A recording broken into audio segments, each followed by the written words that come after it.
morning, everyone. This is Anthony, Wall Street Trader. It is 7:42 a.m. Eastern Standard Time on October 14, 2021. It is Thursday.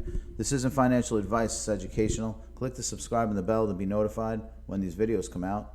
Click the thumbs up and share the video with your folks and friends and family and whoever who are interested in artificial intelligence. Specifically, Fetch.AI is what we're covering here. Intraday updates are on that Twitter link below the video. Let's move into the markets.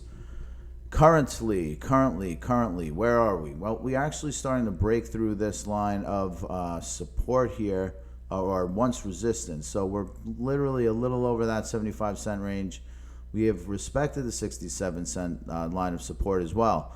We are now starting to bounce back, and there's a bunch of reasons why. I think a couple of reasons are that Bitcoin dominance is starting to go back down again, which is great. We're going to go into that in 1 minute.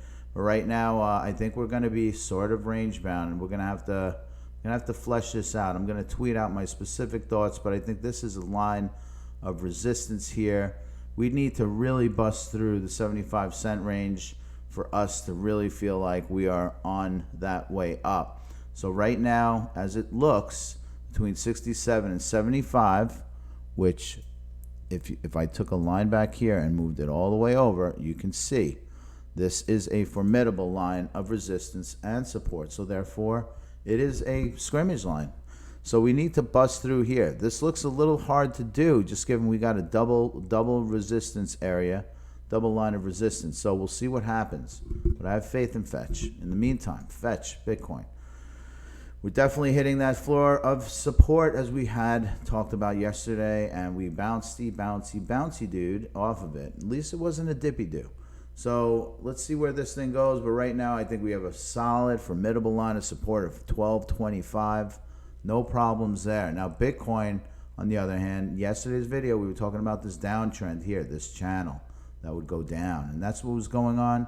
We actually called for a support area of right over here, which was 54.5. And then a worst case scenario, which we never got to, but we didn't think we would, at 53.5, but we bounced. Not only did we bounce through to the top of the channel, we broke right through it, and upon further inspection, we actually hit the 58K target, which is what we had always talked about when we were looking at this pattern in the past. So beautiful hit on the 58K, slightly above. In fact, we almost hit 58.5 yesterday.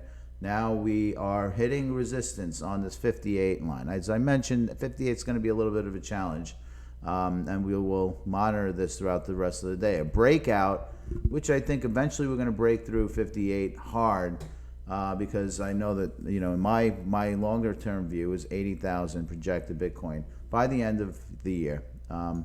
Bitcoin dominance is over 44.88. In fact, we had, after the video, when we talked about this, we were hitting a dual line of support, knowing very well that Bitcoin dominance was just simply going to bounce. It didn't really matter what Bitcoin was going to do. So this thing certainly did a bouncy boo. 45.72, pull back, and now we're kind of like down here. So that's kind of where it's at. I think we're probably going to head down, possibly, for the Bitcoin dominance pair. Down to a support area of 44.50, which is kind of good for altcoins, and that's why I think we have a reasonable chance, possible chance to get through here. I think it's going to be tough, but we could make it over the 75, 76 range. We'll be in good shape. Anyway, that's pretty much all I've got. Hope everyone's having a good day. Bye.